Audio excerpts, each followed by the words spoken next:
Nous sommes convaincus que le temps se déroule de façon linéaire,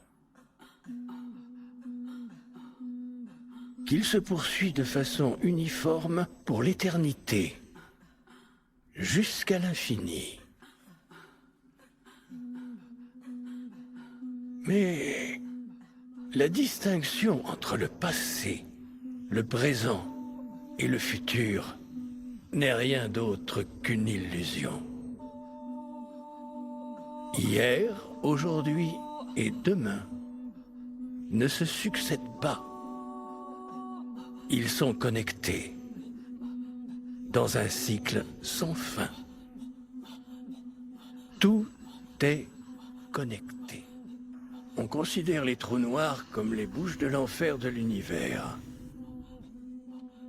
Quiconque tombe dans un trou noir disparaît pour toujours. Mais pour aller où?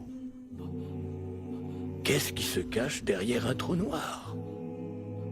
L'espace et le temps disparaissent-ils eux aussi, comme toute autre matière dans ce néant inconnu? Ou l'espace et le temps sont-ils inéluctablement liés l'un à l'autre dans un cycle infini? Et si tout ce qui était issu du passé était en réalité influencé par le futur? La vie de chacun d'entre nous est liée à celle des autres. Chaque destin est rattaché à un autre destin. Chacun de nos actes vient faire écho à un acte antérieur. La cause, les effets, tout ça n'est qu'une valse sans fin. Tout est entremêlé, interconnecté. Depuis la nuit des temps, l'homme s'interroge sur son origine. D'où venons-nous? Sommes-nous une création divine ou un produit de l'évolution? Sommes-nous capables de voir le passé et l'avenir, la naissance et la fin, d'embrasser d'un seul regard tout l'univers? Ainsi nous pourrions enfin répondre à la plus brûlante des questions. Qu'est-ce que l'homme? D'où vient-il? Après quoi court-il? Son existence a-t-elle un sens? On aura beau lutter contre ça de toutes nos forces. Nous sommes reliés par notre sang.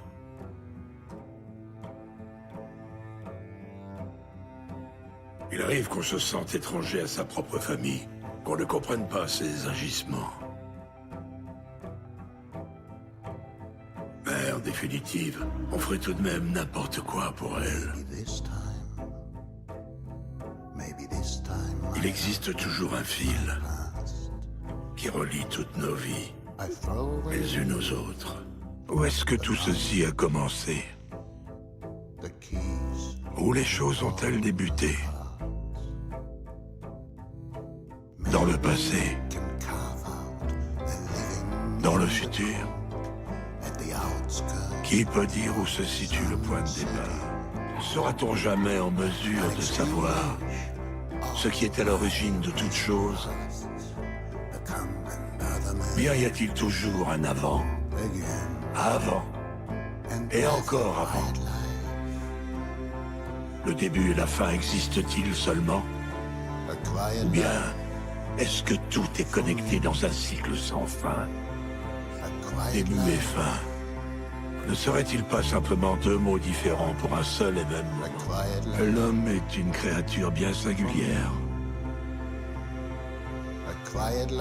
C'est le désir qui motive tous ses actes. C'est la souffrance qui forge son caractère.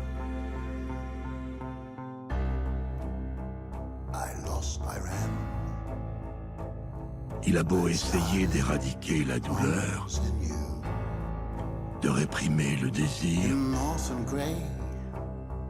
il ne peut s'affranchir de l'éternelle servitude de ses sentiments.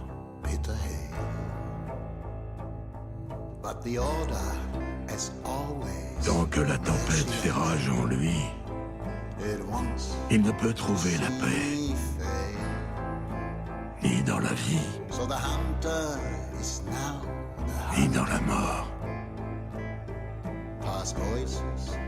Et il fera ainsi jour après jour ce qui est nécessaire, avec la douleur pour navire et le désir pour boussole. Voilà toute l'étendue de la nature humaine. Si nous savions comment les choses se terminaient, où notre voyage nous menait, prendrions-nous malgré tout les mêmes décisions? Ou choisirions-nous une voie différente? Sommes-nous véritablement capables d'échapper à notre destin? Ou bien est-ce que notre moi le plus profond nous pousse irrémédiablement vers notre destinée, comme une main invisible? Le chemin que nous empruntons a-t-il une quelconque importance si à la fin, nous nous retrouvons encore et toujours face à nous-mêmes? Pourquoi mourons-nous? Qu'est-ce que la mort? Et pourrions-nous lui échapper si nous savions précisément quand elle allait frapper? L'heure de notre départ est-elle déterminée d'avance? Notre mort est-elle le rouage d'un mécanisme à mouvement perpétuel? Nous partageons tous une vérité commune. Nous naissons et nous mourrons.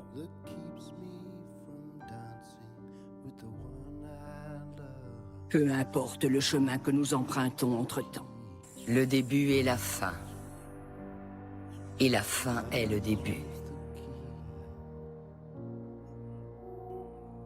Toute connexion qui existe dans un monde doit également être fermée dans l'autre.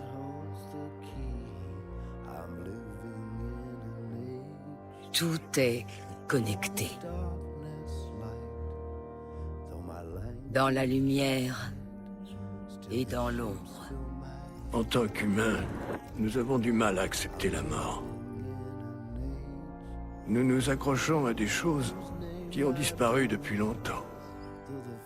Nous aspirons en vain à trouver un moyen de remonter le temps, afin de renverser la mort.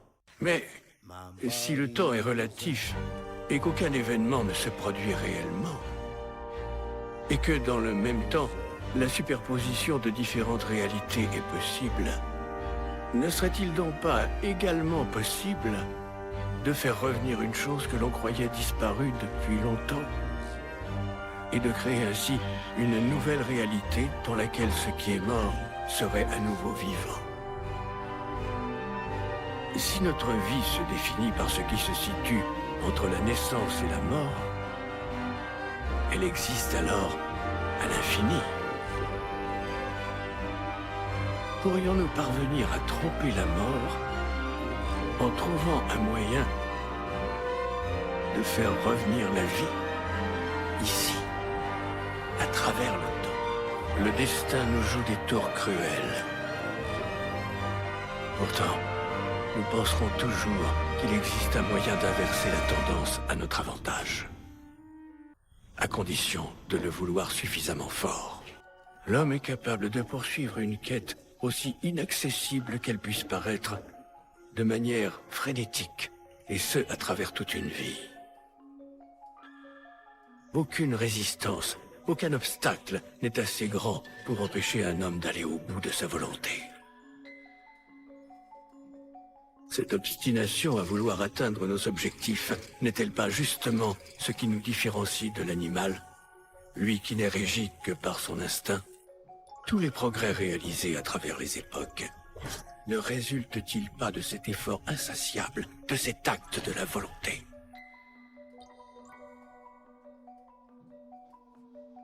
Quelle que soit la motivation du vouloir, c'est elle qui dès lors nous indique le chemin à prendre. Nous ne pourrons lâcher prise qu'à partir du moment où nous aurons enfin assouvi notre appétit intellectuel. Certes, l'homme est libre de faire ce qu'il veut, mais il ne peut vouloir ce qu'il veut. Chaque chemin que nous empruntons dans nos vies, chaque décision que nous prenons, est guidée par nos désirs les plus profonds. Nous ne pouvons pas lutter contre cette volonté. Elle détermine chacun de nos actes. Peu importe si à première vue ils nous paraissent difficiles ou insurmontables.